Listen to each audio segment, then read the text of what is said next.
Je vais vous confier ce petit secret pour ce début d'année. Jésus n'est pas né le 24 décembre au soir, mais la veille chez moi, dans mon garage. Et je vais vous le prouver. C'est d'ailleurs pour ça que je n'ai pris aucune résolution pour cette nouvelle année. J'entame mes journées, comme d'habitude, avec cette douce idée que je sais que les jours vont rallonger. Sur la route, le ciel passe donc du noir complet au sombre. Il s'attendrit ensuite de nuages avant de proposer une lumière franche en arrivant au bureau. C'est chouette, c'est le petit truc en plus qui me réjouit le matin depuis quelques semaines. J'en fais même un totem pour me sentir bien au volant. Et ça date du 23 décembre dernier. En clair, j'essaye d'être positif. Bah oui, janvier, février, c'est la période de la grande déprime universelle, des carences en vitamine D, tiens.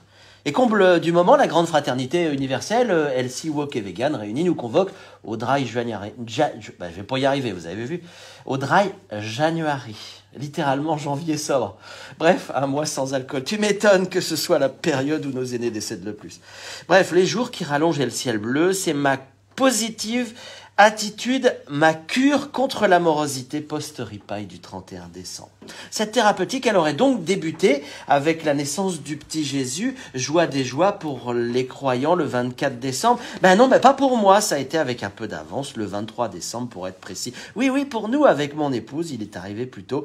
Et dans mon garage, comme je vous le disais. Samedi, 10h30, le père Bruno m'appelle pour me demander si je connais quelqu'un qui possède donc un garage pour héberger le temps des fêtes un sans-abri. Il est malin, le père Bruno. Il y va doucement mais sûrement. Moi, par contre, j'ai pas l'eau à tous les étages. Mon garage, il sert à tout sauf à ranger une voiture. J'ai 2 Solex, 4 vélos, un canoë gonflable dégonflé, des restes de fauteuils et au moins 4 bouées en caoutchouc crevé, sans compter une machine à laver en panne. 10h35, je dis poliment non, mais que je vais y réfléchir et en parler aux copains. Le gars qui botte en touche, puis joyeux Noël, mon père.